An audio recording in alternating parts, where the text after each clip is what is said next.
This is Laika Studios, the animation house responsible for the Oscar-nominated films Coraline, Paranorman, and The Box Trolls. Their upcoming film, Kubo and the Two Strings, is their biggest, most complicated, and ambitious feature to date. It uses the biggest puppet they've ever made and the most sophisticated technology they've ever incorporated. We went behind the scenes with some of Kubo's key personnel and looked at what Laika stands for and what it took to make Kubo happen. Our culture here, there is something of an inherent restlessness in the creative culture. We always want to challenge ourselves. We always want to try something new. We always want to tell new and original stories, to dive into new genres, to explore different aspects of what it means to be human. And we do it in a kind of a strange way, in that our style, our execution of the way we make our films is a convergence of art and craft and science and technology. Stop-motion animation involves building puppets and props and moving them around on miniaturized sets, shooting their movement one frame at a time with high-def cameras pushed close enough to make tiny things seem huge.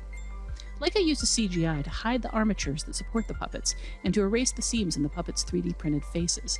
But most of their effects work is done practically and in-camera by a team of stop-motion veterans. As you're developing a film, for the first 2-3 years, all you're doing really is figuring out who these characters are, what this world is, what are the themes that you're addressing, what parts of your own life are you weaving into the movie to give it resonance and meaning. And then it's only once we feel pretty confident in our foundations that we start developing the film visually, that we start thinking about what the characters look like, what does the world look like, how are we going to bring this to life, how are we going to execute physically to make this thing happen. Each supervisor's department breaks down into teams that work simultaneously on a variety of production aspects at once across 72 different sets. The sets, rigging support, and character bodies are custom designed and mostly built by hand. Once we've got the character design and the character lineup, the first thing we do is sit with the director, the head of animation, and the production designer. And we want to get 3 really important sort of things from them. We want to get the director's vision of the whole film and really what the storyline for all of these characters is. We want the production designer to give us the key sort of visually what is important on this film, what is the pattern language, and what line are we using? Are we using a straight line, or are we using a curvy line to create our characters? And then of course the head of animation, that person will know everything there is to know about these characters before we go into that room, and they tell us what they want from that puppet. Generally, it's like, we want it to do everything and more. We're like, really? Again? We are constantly trying to raise the bar. We're constantly trying to redefine what we think is possible for the stop-motion medium, and that is what makes it absolutely exciting and wonderful to get out of bed and drives you to get to work, and you can't wait to get here, but it also causes for a lot of sleepless nights because you never quite know how you're going to solve the problem. The fun thing about each show, and also the stressful thing, is the problems. And every character sort of lineup that we walk into on a film will have a whole line of problems, usually about 24. If there's 24 puppets, we'll have 24 problems. The monkey character needed to have realistic but posable fur, so the design team wound up coating fur fabric with silicone rubber. They used a similar technique on Kubo and his mother, who have real human hair on their heads, coated with silicone. Beetle had to have a complicated armature that would support his armor plates but let him move, so the rapid prototype department got involved in designing interior wireframes for the puppet, rather than just working on the face. And the costumes were meticulously researched and designed, but because the fabric had to hold poses, the clothing on the puppets is full of wires and tiny weights that hold each fold in place. On Kubo, Georgina and her team started working extensively with laser cutting and etching of fabrics. We always try to do as much as we can, practically and in camera. And only through experience are we able to make those decisions quicker.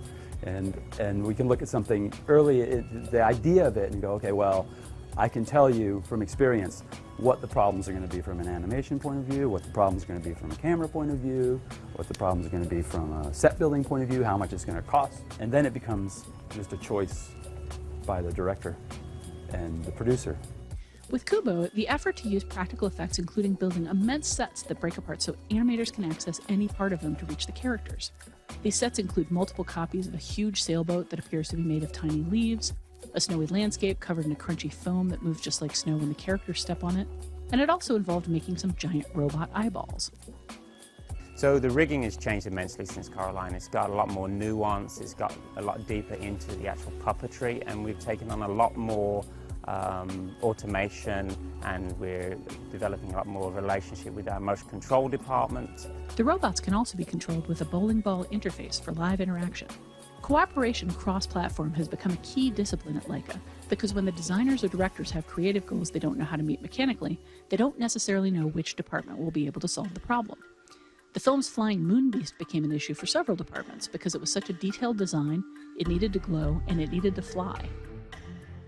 Moonbeast was unusual just because it was asking people to exercise a muscle that they typically don't ever think about using. We're very familiar with working with different departments for different things, but when you were thrust together on a common problem, it was difficult just for little things like who's running it, how are we, whose idea do we go with, and that was where Laika's sort of mentality really fell into place. In order to achieve the look of some of these characters on Kubo and the Two Strings, we knew we needed to try a different printing technology. The powder printing technology was not going to afford us what the director wanted out of these characters. So we had an opportunity, because of our reputation within the 3D printing industry, to talk to 3D printing companies and start to see if they had anything in development. Our challenge within the RP department is to never allow the technology to dictate what we can do. And that's, I think, one of the things that has made us so successful as a department, because there was no ceiling. We never knew what the limits of this technology was, that whenever we would see a challenge or whatever we would see a character design, we had a group of really talented artists and technicians and wizards that were just willing to accept it and figure it out.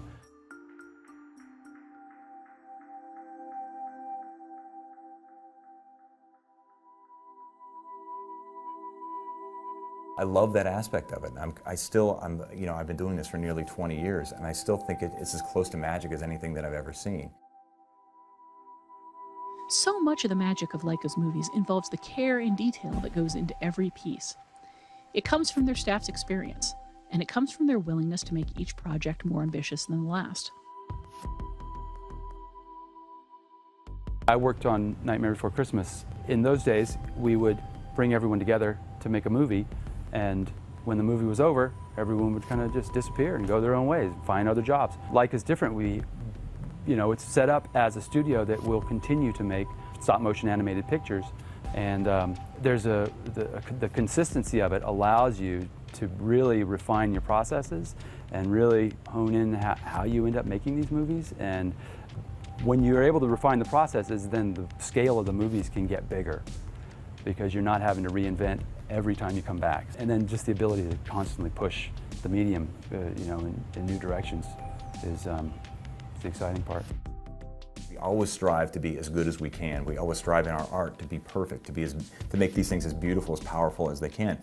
But we are human after all, and we always fail. The entire film is filled with all different kinds of imperfections and failings, and it's something you have to come to terms with. And I think there is something beautiful about that. I think that it's one of the things that makes stop motion so unique, is that inherent in what it is, it's crafted by human hands. And so it has that raw human quality. It's frustrating. Sometimes it's maddening to work in this medium because of the imperfections.